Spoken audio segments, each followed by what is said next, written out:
Subscribe dulu guys.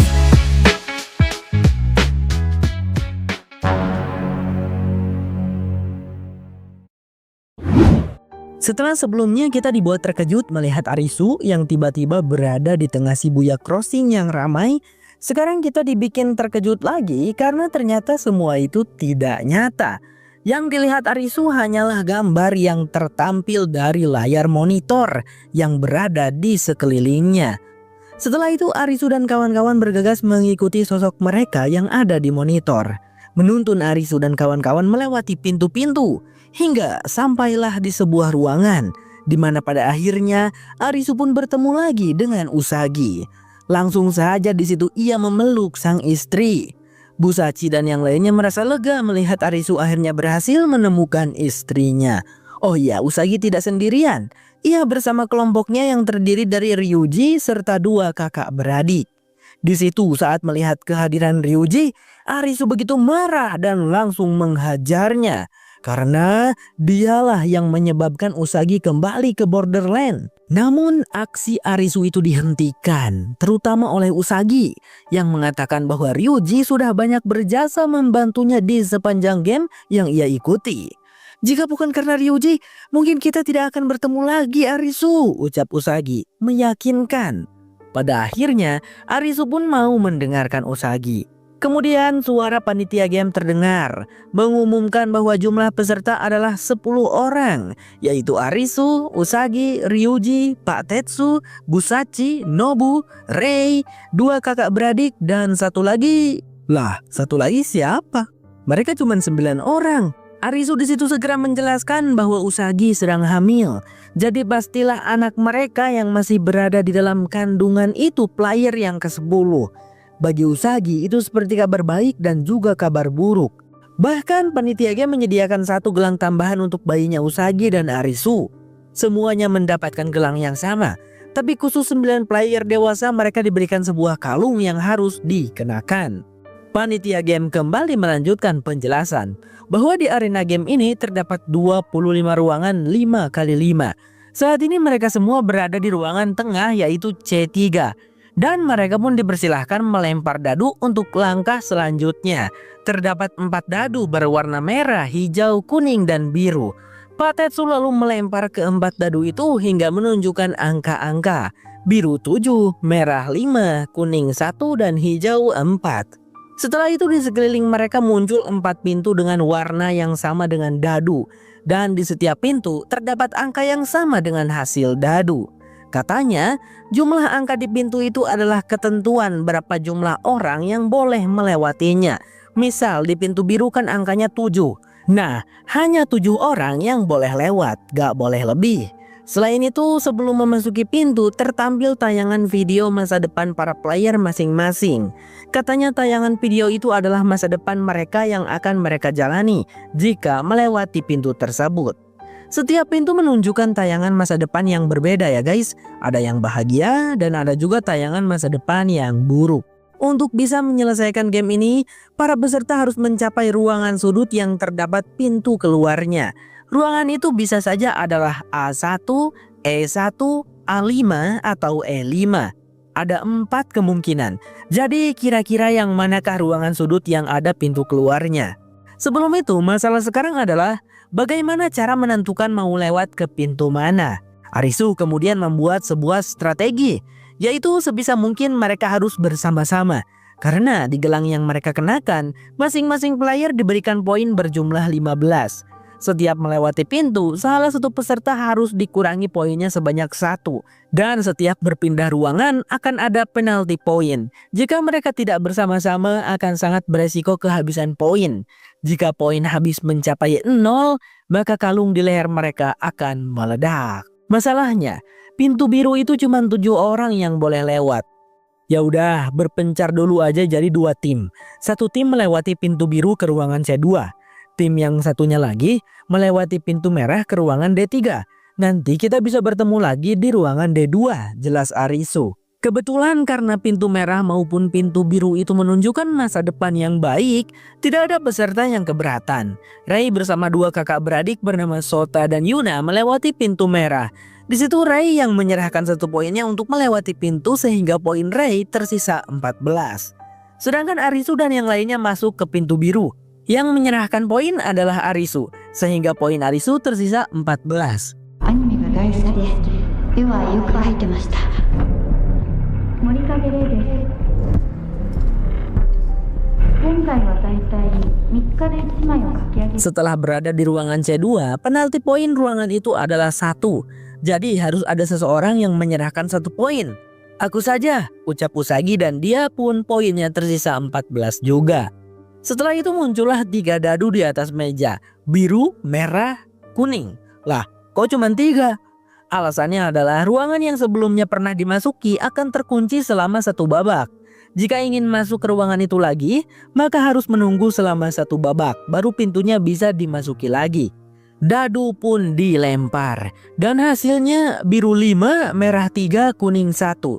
Karena jumlah tim Arisu ini ada 7 orang termasuk bayi Usagi dan Arisu, maka otomatis tim tersebut harus berpencar lagi.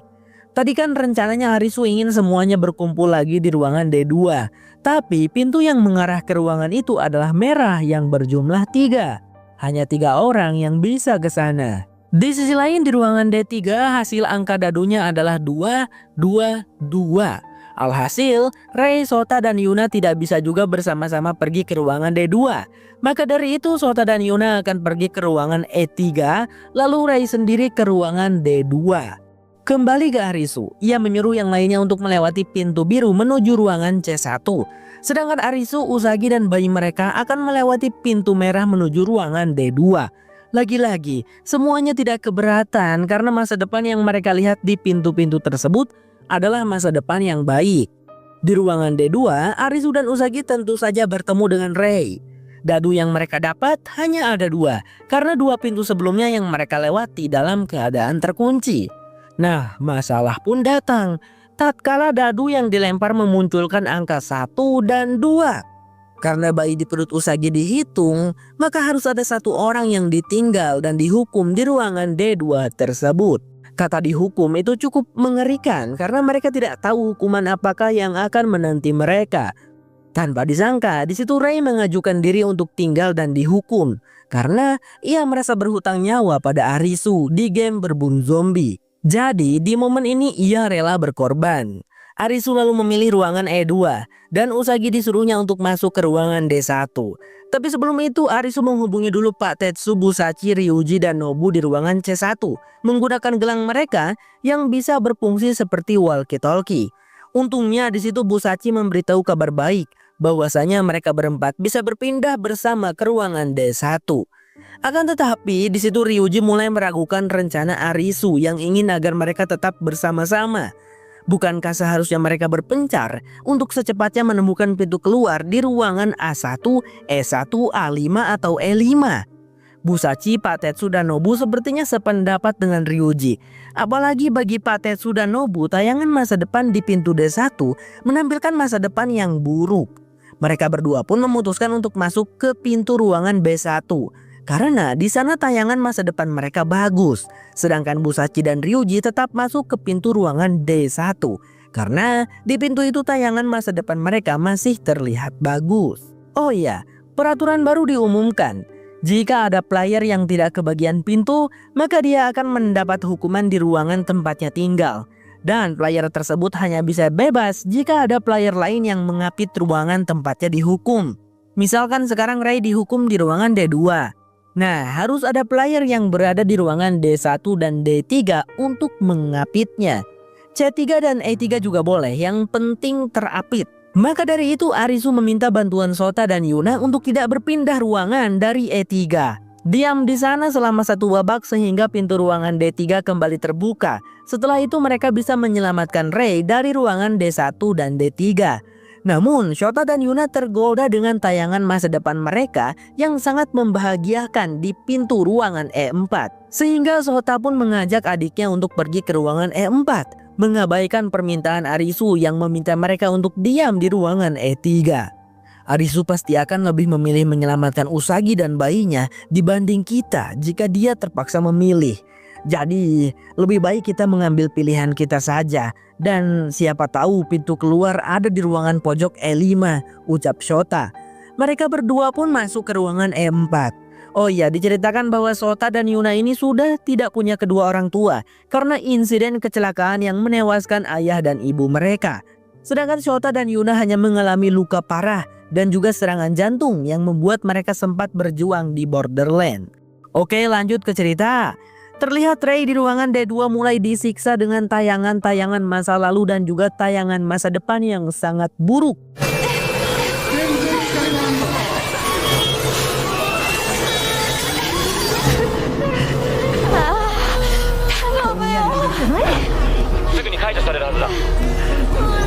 Cahaya di ruangan itu juga dibuat berwarna merah untuk membuat suasana semakin ngeri.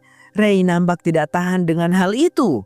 Kemudian di babak selanjutnya, Usagi dan Busachi yang berada di ruangan D1 sepakat untuk tinggal di ruangan tersebut demi membebaskan Rei. Sementara Ryuji katanya akan mencoba pindah ke ruangan E1 untuk memeriksa apakah ruangan pojok itu terdapat pintu keluarnya atau tidak. Beralih ke ruangan B1, Patetsu melemparkan dadu, tapi sayangnya pintu yang mengarah ke ruangan A1 hanya satu orang. Wah, terlalu beresiko masuk ke ruangan A1 sendirian, Nobu.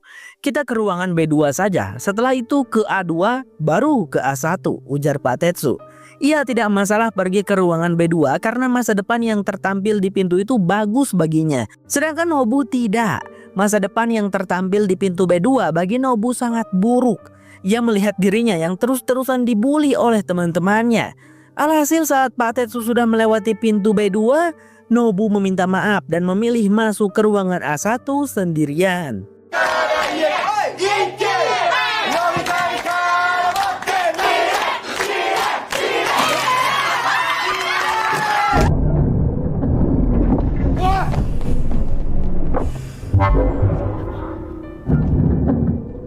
Lalu di sana betapa terkejutnya Nobu karena penalti poinnya berjumlah 6.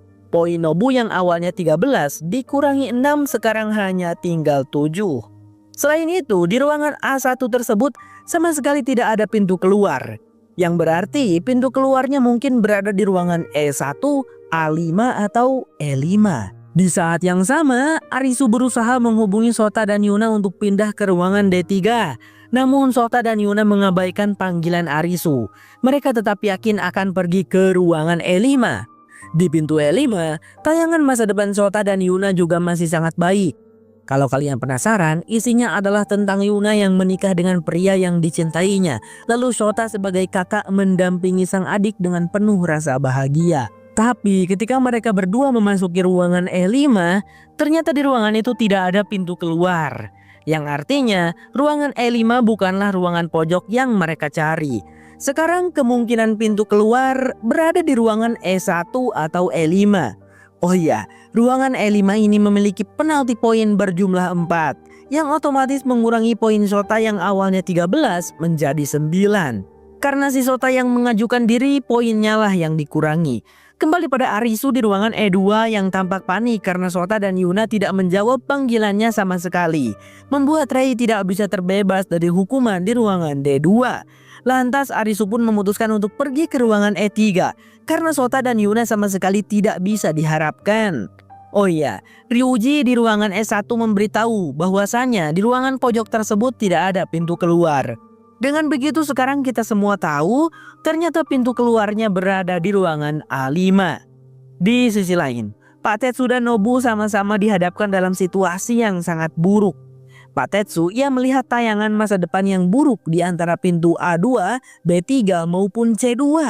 Sedangkan Nobu ia hanya diberikan satu pilihan, yaitu pintu A2 karena pintu B1 kan terkunci selama satu babak. Lalu pintu A2 itu benar-benar menampilkan masa depan Nobu yang begitu buruk.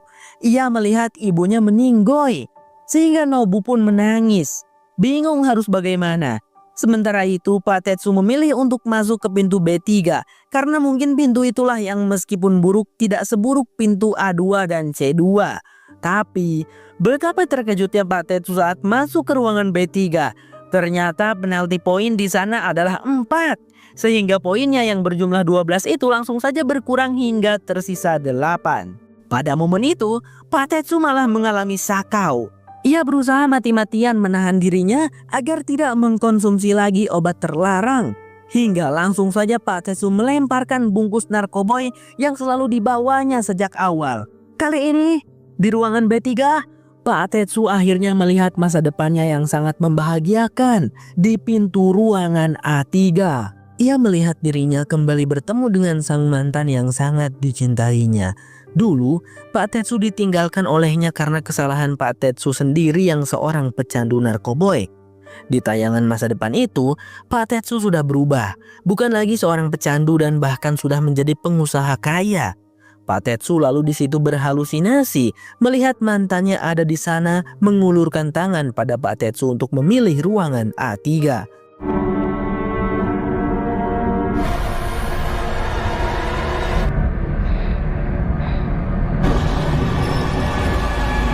Oh iya, Nobu sendiri memilih untuk tetap berada di ruangan A1. Ia tidak terkena penalti poin jika menetap. Hanya kehilangan 1 poin saja hingga tersisa 6 poin.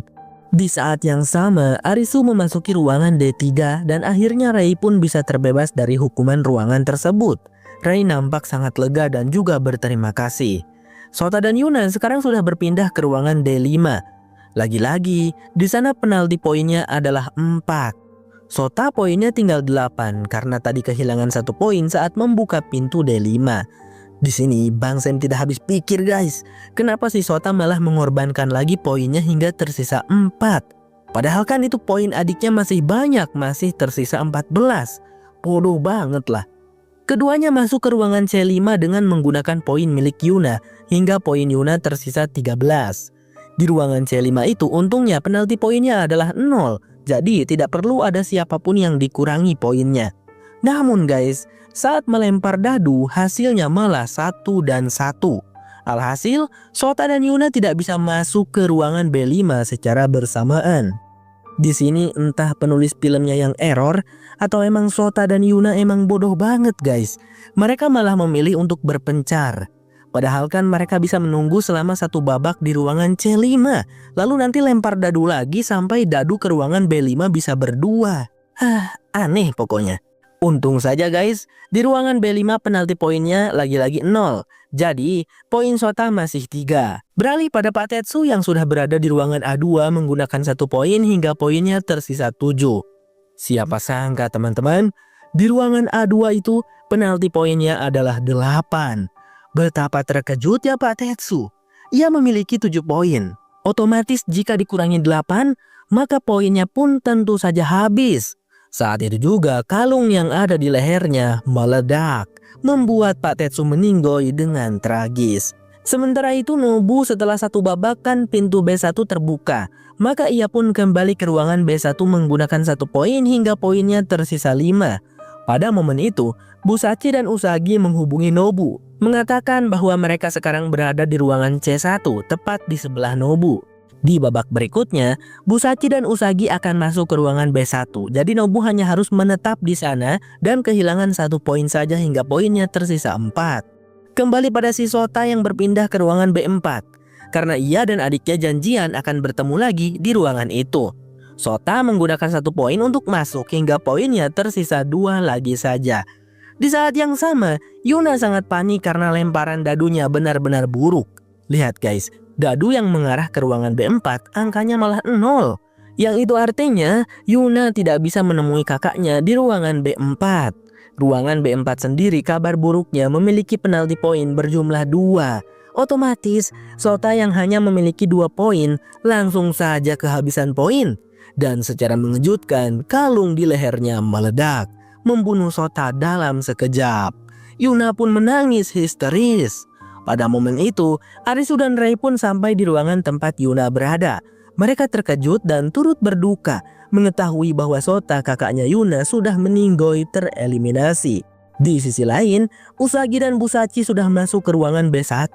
Mereka tentunya bertemu dengan Nobu, tapi keheranan melihat Pak Tetsu tidak ada bersamanya.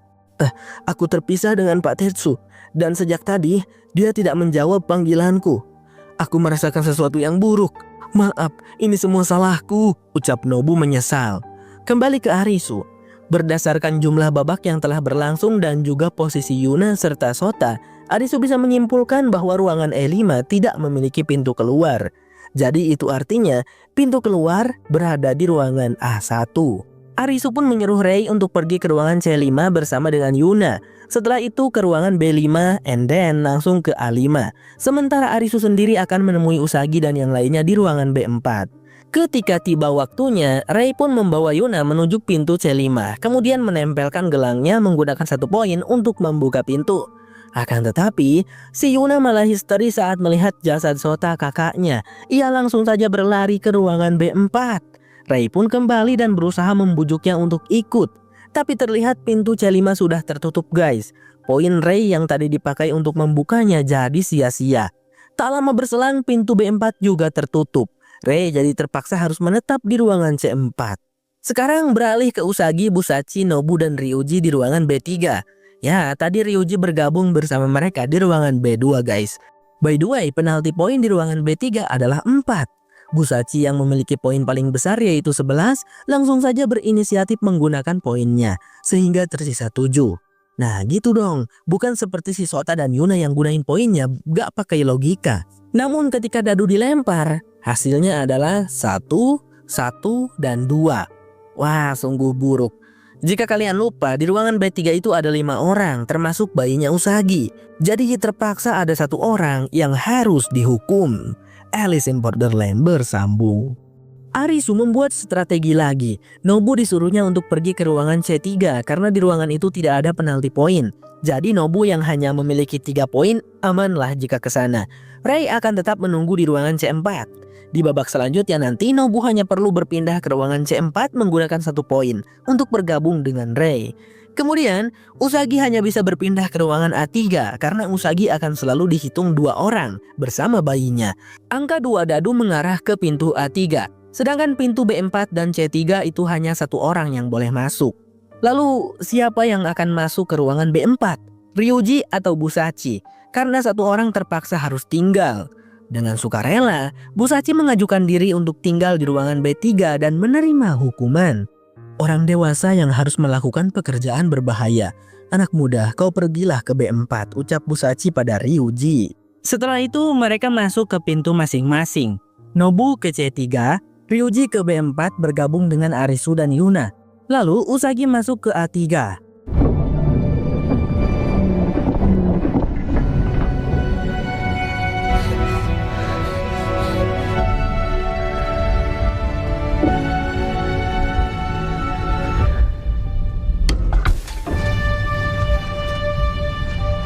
Betapa terkejutnya dia ketika mendapati di sana tergeletak sebuah mayat yang tak lain adalah mayatnya Pak Tetsu.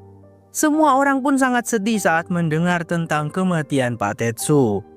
Penalti poin di ruangan itu tentu saja adalah 8. Karena Usagi hanya memiliki 7 poin, ia pun menggunakan poin milik bayinya. Sehingga poin Usagi dan bayinya sekarang sama-sama 7. Oh iya, saat seseorang masuk ke ruangan yaitu Ryuji, meskipun Arisu dan Yuna menetap di ruangan B4, tetap saja penalti poin diberlakukan. Di sana poin Arisu tersisa 3, Yuna 11 dan Ryuji 6. Gunakan poinku saja, ucap Ryuji sehingga poinnya sekarang tinggal 4. Sekarang mereka harus memikirkan strategi bagaimana caranya untuk membebaskan Busachi. Rei kemudian mengajukan diri untuk pindah ke ruangan C3. Sehingga bisa mengapit ruangan Busachi bersama dengan Usagi di ruangan A3. Tapi Arisu segera melarang rencana itu, dikarenakan nantinya Rei dan Nobu tidak akan punya cukup poin untuk bisa sampai ke A5. Setelah berpikir cukup keras, akhirnya Arisu memiliki sebuah rencana. Ia bisa kepikiran akan rencana tersebut adalah berkat teringat akan si Tata di season 3. Dan juga teringat kejadian tadi saat Yuna dan Rei tidak jadi masuk ke ruangan C5. Tapi sebelum itu Arisu memohon kepada Yuna untuk membantu mereka karena hanya Yuna yang memiliki poin lebih dari 8. Untungnya Yuna mau dan bersedia. Jadi rencananya seperti ini. Rei akan tetap di ruangan C4. Nobu sesuai rencana awal ia akan bergabung dengan Rei di ruangan C4. Arisu, Ryuji dan Yuna akan berpindah ke ruangan A4. Sementara itu Usagi akan menetap di ruangan A3. Namun ia harus membuka pintu ruangan A2 lalu menaruh gelang bayi mereka di ruangan tersebut. Satu hal yang terpenting, jangan sampai gelang Usagi melewati batas ambang pintu agar ia tidak dinyatakan pindah ke ruangan A2. Kalau menetap di ruang A3, dia tidak akan terkena penalti poin kan? Hanya berkurang 1 saja poinnya. Oke, di situ Usagi segera menaruh gelang bayinya di dekat pintu, berusaha sedekat mungkin agar nanti gampang saat mau diambilnya. Akan tetapi karena terlalu dekat, gelang itu malah terhempas terkena dorongan dari pintu yang tertutup. Penalti poin di ruangan A2 adalah 5, sehingga poin bayi Usagi tersisa 2. Rencana pun berhasil. Busachi dinyatakan terbebas dari hukuman karena ruangannya telah terapit secara diagonal oleh Rei dan gelang bayinya Usagi. Di babak selanjutnya, Arisu di ruangan A4 membuka pintu ke ruangan A3, berbarengan dengan Usagi yang membuka pintu ruangan A2. Betapa terkejutnya Usagi melihat gelangnya berada cukup jauh dari pintu. Aduh, bagaimana ini? Untungnya wanita itu tidak kehabisan akal. Ia pun menggunakan kakinya untuk meraih gelang si bayi. Karena kan gelangnya Usagi tidak boleh melewati batas ambang pintu. Jika lewat, otomatis Usagi dinyatakan pindah ruangan dan harus terkena penalti poin di ruangan A2. Got it guys, gelangnya berhasil terambil. Yuna langsung saja meluncur ke ruangan A3 menggunakan poinnya untuk membayar penalti poin di ruangan A3 yang berjumlah 8 itu. Sekarang Yuna dan Usagi hanya perlu masuk ke ruangan A4 karena pintunya masih terbuka. Jika ada orang yang berada di ambang pintu, pintu tersebut akan menutup lebih lama sekitar 10 detik. Namun Usagi malah ngahulang dulu karena ia melihat tayangan masa depan di mana terlihat Arisu tertembak mati oleh laser dari langit. Arisu pun meluncur untuk membawa Usagi. Ketika pintu akan tertutup, Ryuji dengan gercep menahannya dengan menggunakan kursi roda. Untungnya Arisu dan Usagi berhasil tepat waktu melompat ke ruangan A4.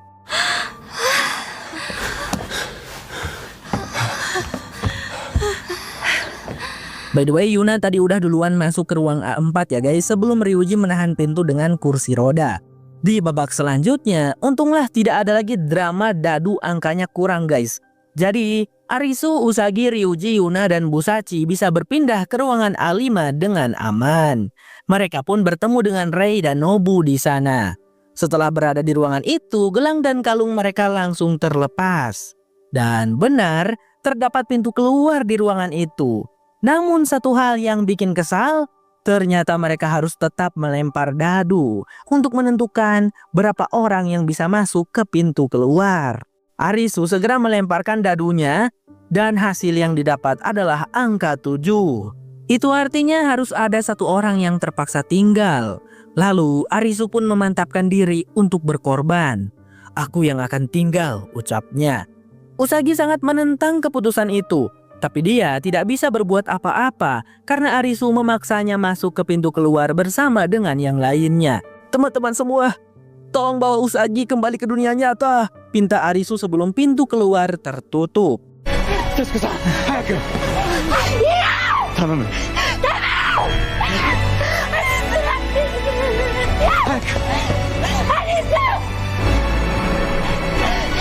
Ruangan A5 seketika menjadi gelap.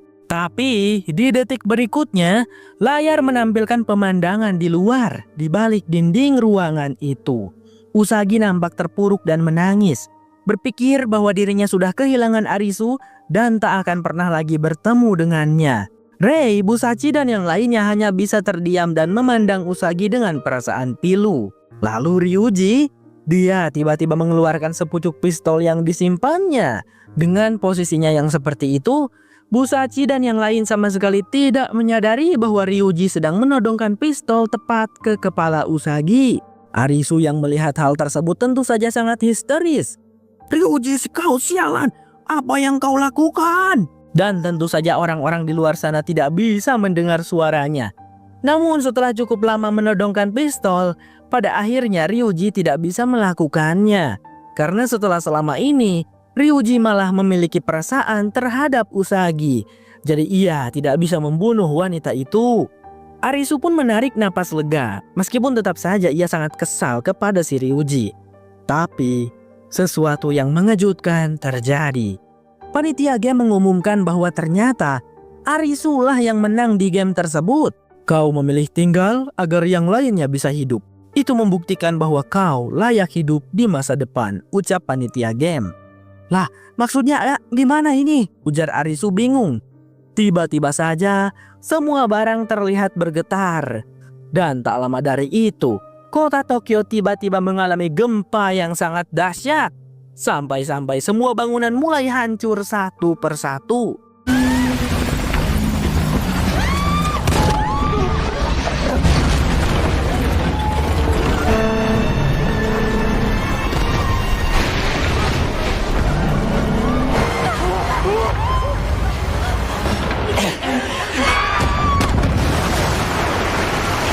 Dari dalam tanah juga muncul air yang sangat banyak hingga menyebabkan banjir dahsyat. Usagi dan yang lain terhempas oleh terjangan banjir, membuat mereka harus berpegangan pada besi bangunan arena game. Namun sayangnya Usagi tak kuat lagi berpegangan dan berakhir terbawa arus banjir. Ryuji pun meluncur berusaha menolong Usagi.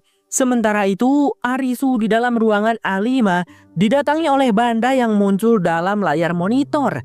Memberi selamat dan mengajak Arisu untuk bergabung menjadi warga permanen Borderland. Kau harus menerimanya, Arisu. Lagi pula, Usagi pun akan mati, ucap Banda. Namun karena Arisu bersikeras menolak, maka Banda pun mengungkapkan semuanya. Sejak awal ini adalah rencananya untuk membuat Arisu kembali ke Borderland dengan cara menculik Usagi, membawanya ke sini. Saat tiba Usagi mati, kau pasti akan bergabung, Arisu. Hahaha, ujar Banda puas. Arisu yang sangat marah langsung saja memukul-mukulkan keramik ke dinding monitor hingga membuatnya rusak. Dan siapa sangka dinding itu bisa dipreteli. Kemudian Arisu menggunakan tangannya untuk menarik sesuatu yang dapat membuka pintu meskipun hanya sedikit. Dengan sekuat tenaga, ia keluar dari arena game. Lalu setelah itu segera menolong Nobu, Busachi, Rei, dan Yuna yang terjebak. Kemudian, tanpa pikir panjang, Arisu langsung menceburkan diri ke perairan untuk menyusul Usagi yang hanyut.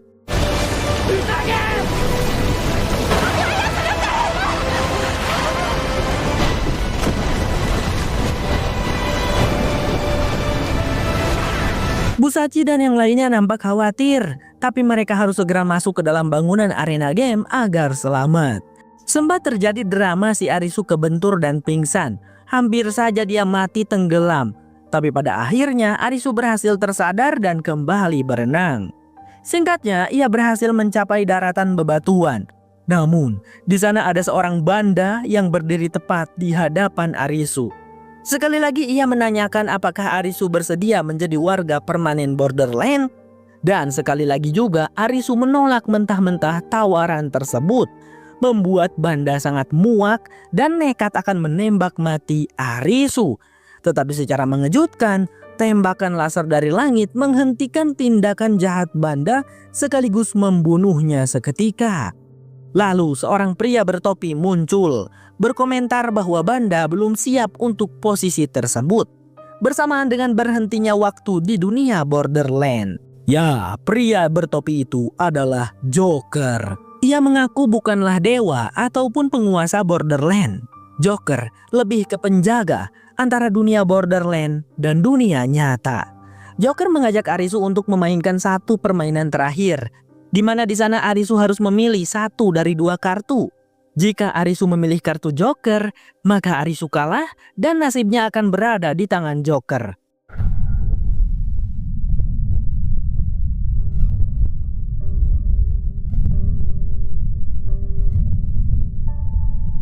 Lalu, sayang sekali ternyata Arisu malah memilih kartu Joker.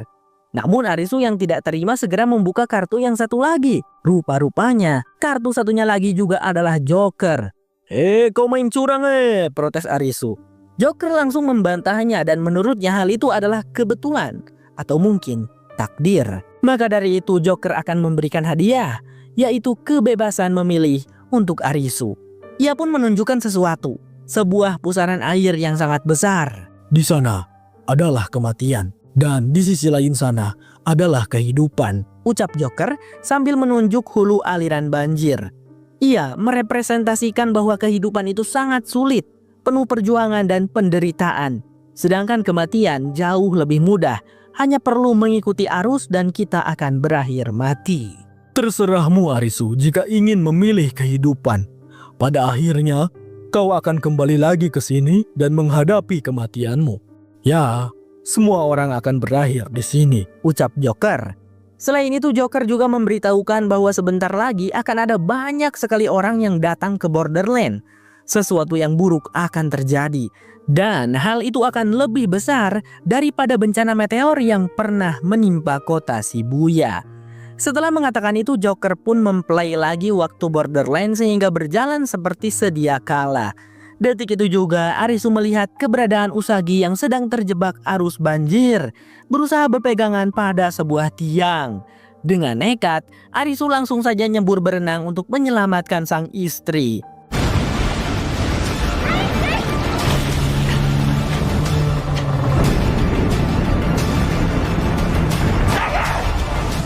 Tapi tiba-tiba Ryuji datang mengacaukan semuanya. Ia menarik Usagi, berenang menuju pusaran air, membuat Arisu sangat panik dan ketakutan. Namun di saat hanya tinggal sedikit lagi saja mereka mencapai pusaran air, Ryuji keburu teringat akan sosok Kiano. Mengingat bahwa dirinya pernah menghilangkan nyawa seorang wanita yang sangat ia sayangi, membuat Ryuji jadi mengurungkan niatnya untuk membawa Usagi menuju kematian. Karena itu, sama saja dengan mengulangi kesalahannya di masa lalu. Ryuji pun berpegangan pada sebuah batu lalu menunggu hingga Arisu berhasil menyusul mereka. Setelah itu, ia dengan rela melepaskan Usagi pada Arisu. "Hiduplah bersama untukku," ucap Ryuji pada Usagi dan Arisu. Lalu, ia pun menghanyutkan diri menuju pusaran kematian. Setelah ditinggalkan Ryuji, Arisu dan Usagi harus berjuang sekuat tenaga untuk bisa mencapai hulu kehidupan, agar mereka dan bayi mereka yang belum lahir bisa hidup kembali di dunia nyata.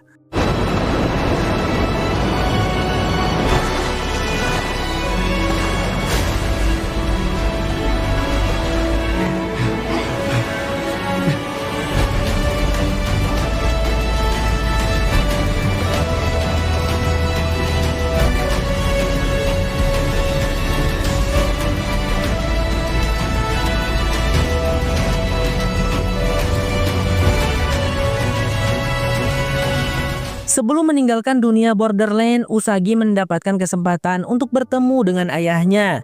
Ia langsung saja memeluk sang ayah dengan erat.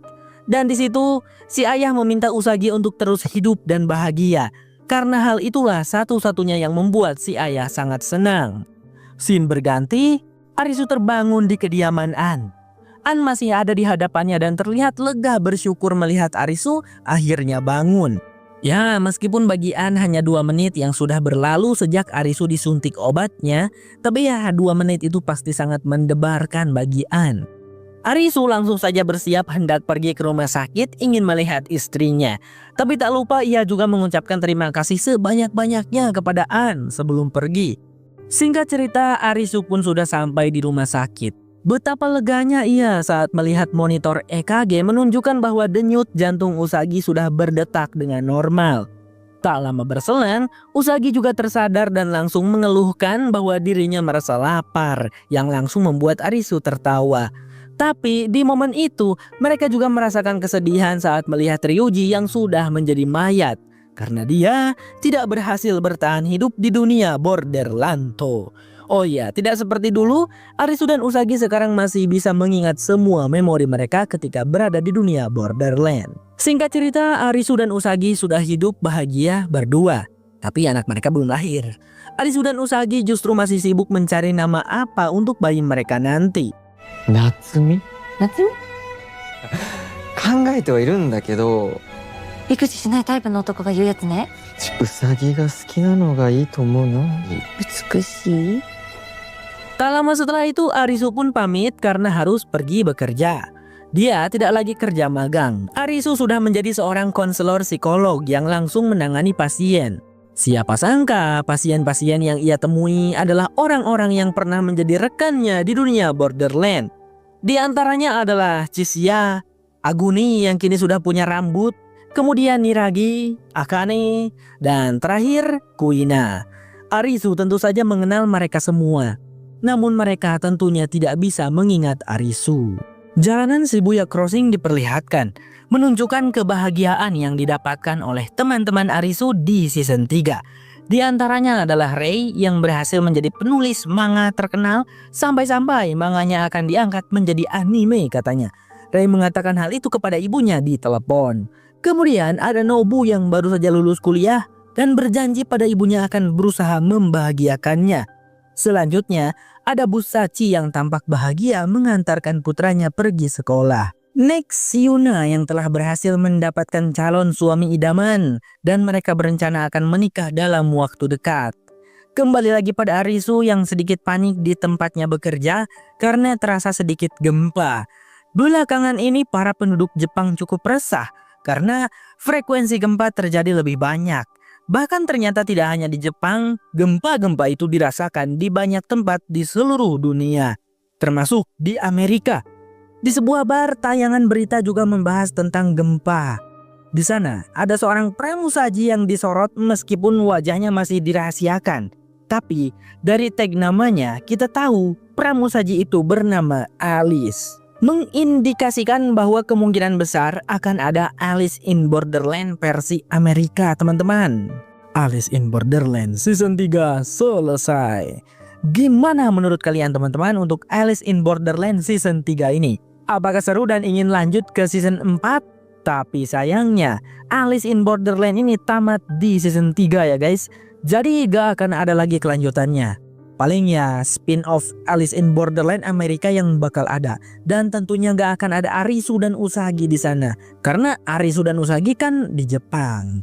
Oke, sepertinya segitu saja. Terima kasih udah nonton sampai habis. Jangan lupa pencet like kalau kalian suka videonya.